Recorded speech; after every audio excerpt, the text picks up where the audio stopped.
What if I told you that Putin's recent diplomatic negotiations contain a masterclass in strategic negotiation that every executive should understand? Not to copy his unethical approach, but to recognize these patterns when you encounter them and to adapt the effective elements for legitimate ethical business use. Welcome to Strategic Intelligence. I'm Yanis, and today we're dissecting Putin's 10-point negotiation theater that's been fooling world leaders and translating it into practical corporate applications that you can use ethically and effectively. Well, recent analysis of Putin's diplomatic approach reveals a systematic playbook that's less about genuine negotiation and more about strategic manipulation. The Trump-Putin meeting in Alaska resulted in exactly what experts and myself predicted. Nothing concrete, just repeated demands while Russia continues building military capabilities to be stronger and get an upper hand in Ukraine. But here's what's fascinating for business leaders. This playbook works because it exploits fundamental psychological and structural weaknesses in traditional Western negotiation approaches. And therefore, understanding these tactics gives executives and leaders three critical advantages. First, recognition. You spot when counterparts are using these methods against you. Second, defense. You know how to protect your position. And third, ethical adaptation. You can incorporate the strategically sound elements while maintaining business integrity. Let's break down each tactic and translate it into corporate applications then. So, I'm going to go through each point. We discussed in more detail each of these points in the latest episode. And if you want, you can to dive deeper for the more political and geopolitical meaning, you can go to the previous episode. But let's, just to be sure it's clear what we're talking about, let's go through each of them. So tactic 1. Maximum demands with zero flexibility. What is Putin's approach? Asking for everything, including what you've been never entitled to, never being shy while staying completely inflexible about objectives. Now let's translate into corporate language. This is the anchor high, stay firm strategy. In M&A negotiations, private equity deals, or major partnerships, leading with maximum demands sets the negotiation range in your favor. And then like a practical application is like, let's say you're selling your company, you don't start with a reasonable valuation. Start with your aspirational number and defend it systematically. Negotiation research shows that initial anchors significantly influence final outcomes, even when they appear unreasonable. Then we need to talk about ethics. Like your maximum demands must be defensible with real data, market comparables, strategic value, or competitive advantage. Unlike Putin's approach, your demands should be ambitious but grounded in legitimate business rationale. And what to look for? What are the warning signs then?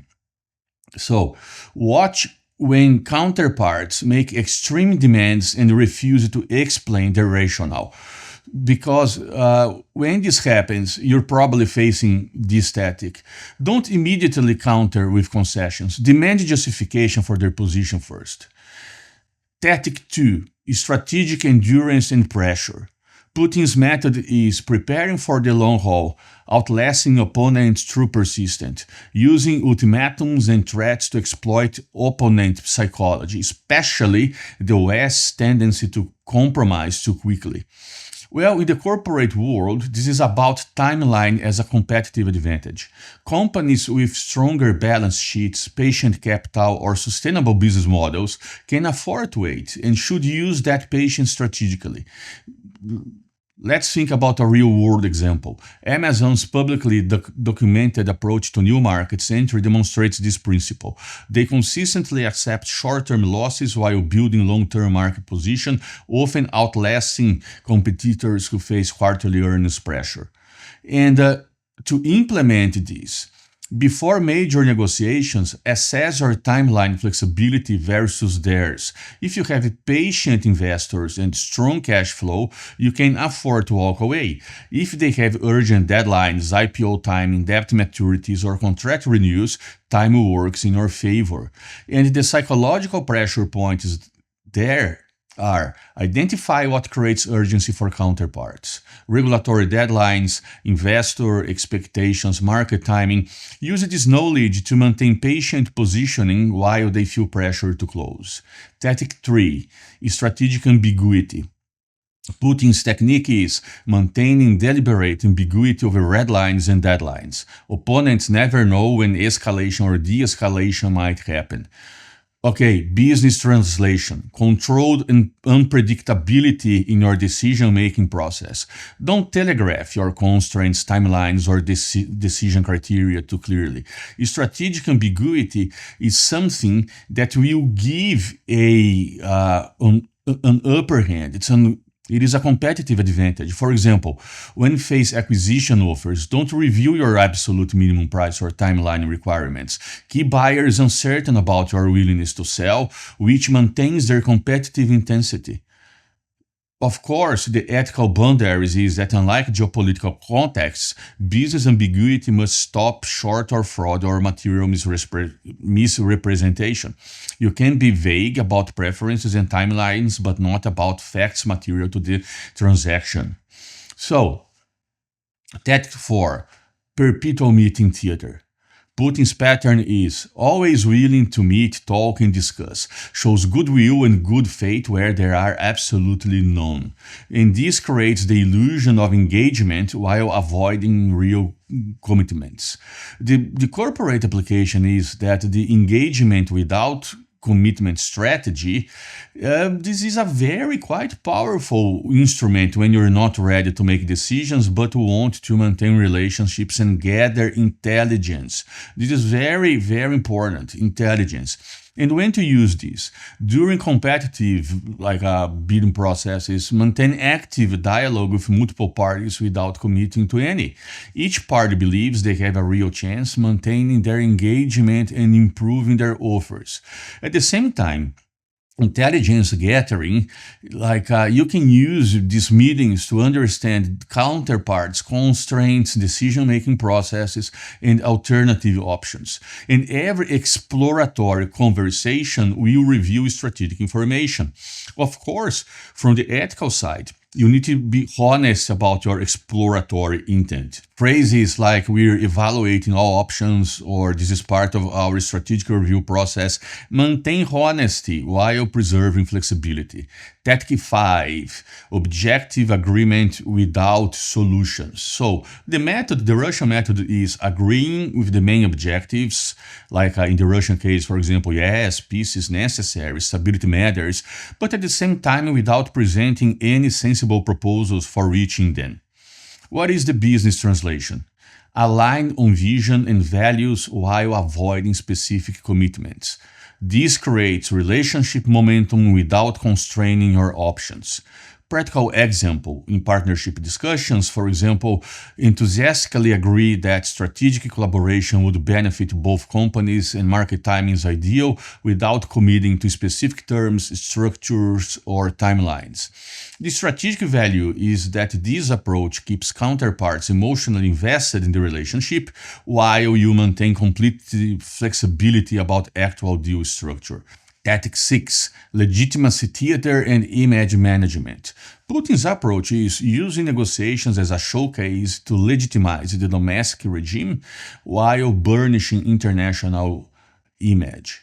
So, sidestepping real agreements while keeping conflicts and leverage completely intact. The application in the corporate world is use high-profile negotiations to enhance your market position and internal credibility regardless of ultimate outcomes. For example, if you talk think about market positioning.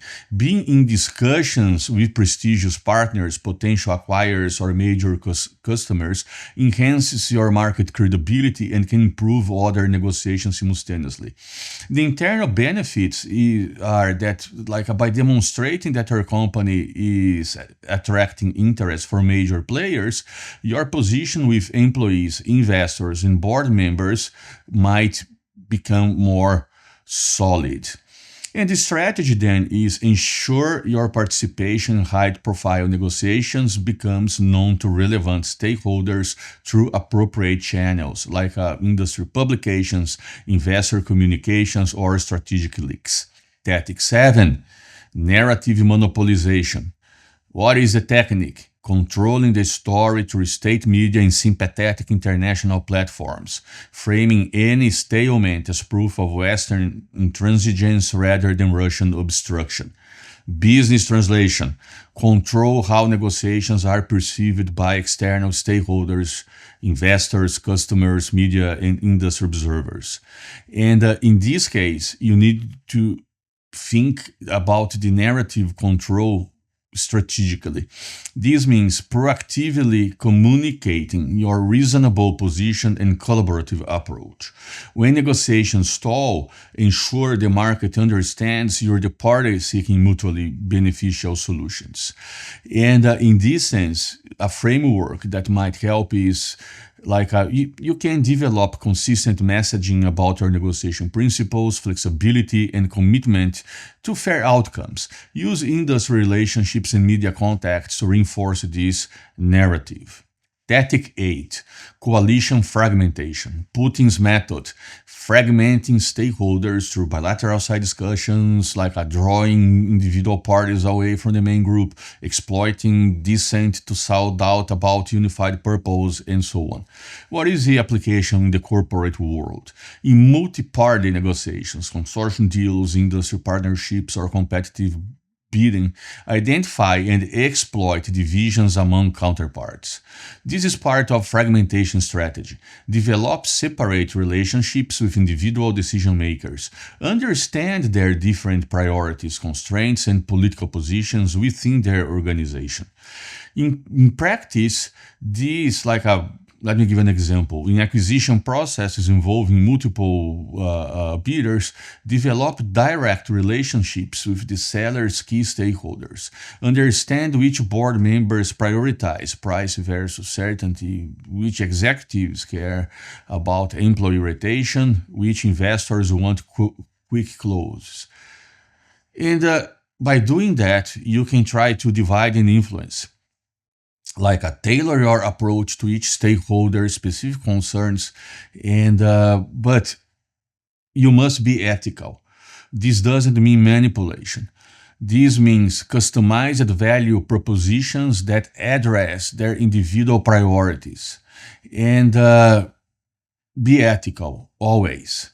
Tactical 9, Mirage concessions. The approach is agreeing to incremental measures that look like progress, like temporary humanitarian corridors, brief ceasefires, prisoner exchanges.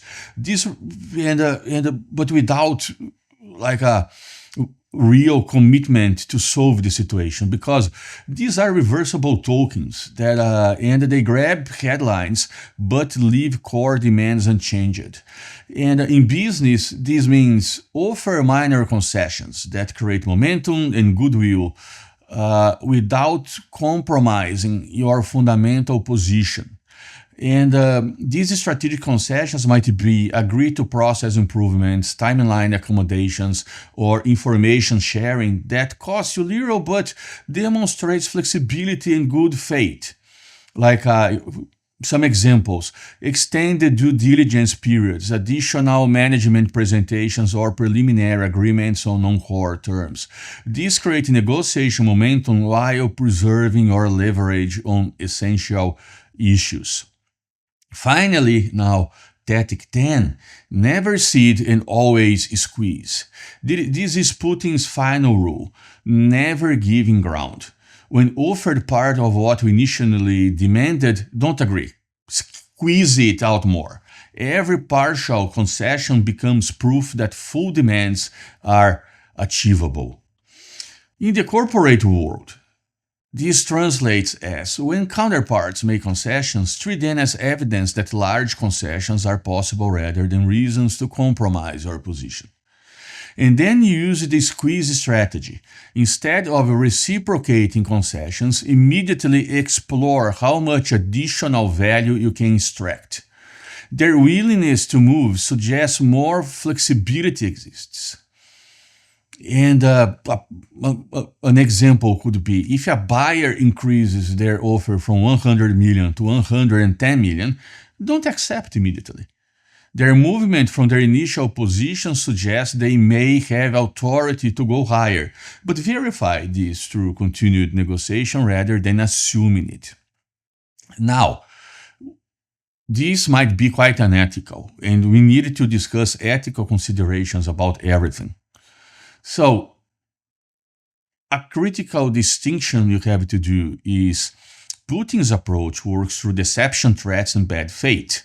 And these are elements that destroy long-term business relationships and can create legal liabilities. Therefore, the ethical implementation framework that you should consider is transparency about process. Be clear about your exploratory intent and decision timeline. Good faith. Engagement.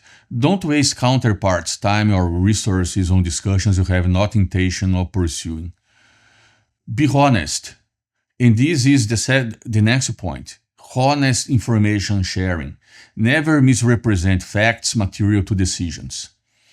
Relationship preservation. Maintain respect for counterparts, even when using firm negotiation tactics. Reputational risks. Business communities are smaller than they appear. Developing a reputation for manipulative or deceptive negotiation will eventually constrain your options and damage your market position. Legal boundaries. Corporate negotiations involve securities, laws, fiduciary duties, and contract obligations that don't exist in geopolitical contexts. Always ensure your tactics comply with legal requirements. Now let's talk about the practical implementation. Before our next major negotiation, first, make a strategic assessment. Evaluate your timeline flexibility versus counterparts' urgency. Identify multiple alternative options, for example, betting a development. Assess their likely pressure points and constraints. Second, positioning preparation. Develop maximum defensible demands with supporting rationale. Plan your narrative strategy for external stakeholders, identify potential coalition fragmentation opportunities, and during negotiations, maintain strategic patience while building leverage. Using the meeting theater to gather intelligence. Control the external narrative about your reasonableness and flexibility. Treat concessions as evidence of additional flexibility rather than reasons to compromise. Post-negotiation, preserve relationships for future interactions, honor commitments made during the process, and use successful outcomes to enhance market positioning. Look, Putin's negotiation playbook works because it exploits fundamental weaknesses in traditional Western approaches: impatience, desire for collaboration, and tendency to compromise too quickly. For corporate executives, understanding these patterns provides both defensive knowledge and strategic insights. The key difference between Putin's approach and ethical business application is that we're building long-term value and relationships rather than extracting short-term gains through deception. So, use these tactics to become more strategic, more patient, and more effective in your negotiations. But always remember, in business, your reputation is your most valuable asset. Protect it while you're building competitive advantage. If you found this breakdown valuable, subscribe for more strategic intelligence that gives you competitive advantage. Share your own negotiation insights in the comments. I read everyone. Thank you for watching, and until the next time.